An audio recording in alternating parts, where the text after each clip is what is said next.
I'll now turn to the subcommittee leaders to explain their bill, and we will begin with Chair Boozman.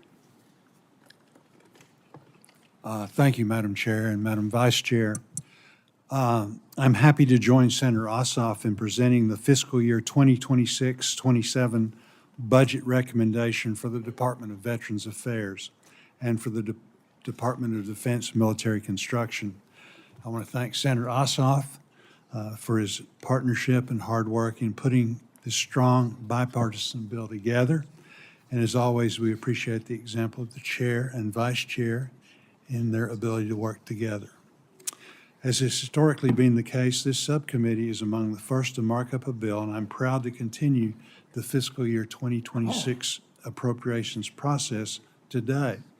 As in years past, this subcommittee crafted the bill in an open and bipartisan way, and I expect to continue that today as we move to the floor for consideration. This bill takes into consideration the needs of our veterans, their families, and our service members. And within that framework, we have created a thoughtful path for both departments and our related agencies.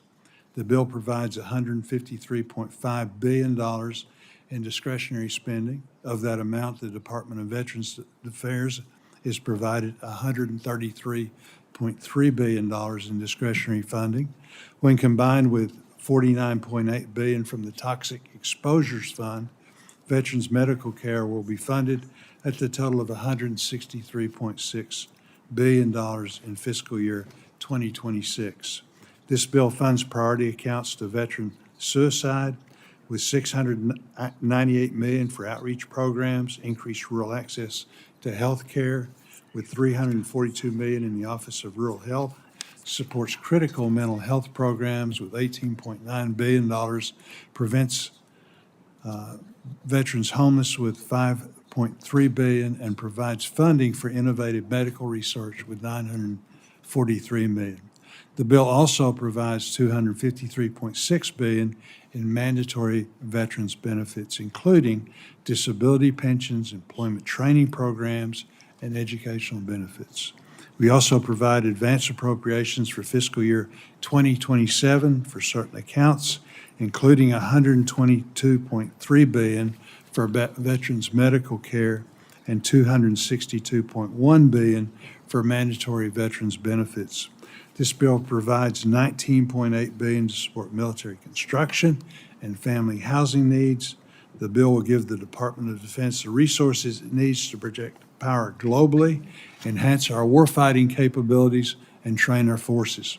This bill also provides $1.9 billion to improve housing and quality of life for service members and their families. I also want to note that the bill includes $355 million for our related agencies, which include the American Battle Monuments Commission, the U.S. Court of Appeals for Veterans Claims, Arlington National Cemetery, and the Armed Forces Retirement Home.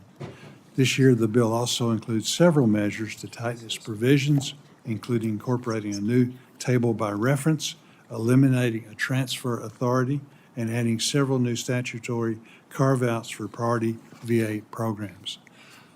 Again, I want to thank you and Vice Chair Murray for your support in helping us to get to the point where we are, where we can present this bill to the committee today. I also want to thank again Senator Ossoff for his partnership in crafting this bill, as well as both of our staffs, Patrick Magnuson, Jennifer Baston, Michelle Dominguez, Brad Allen, and Gabriela Armanda. Given the lateness of the budget request, the staff did a tremendous job, yeoman's work, in crafting this bill in such a short time frame. And with that, I yield back. Thank you very much. Thank you.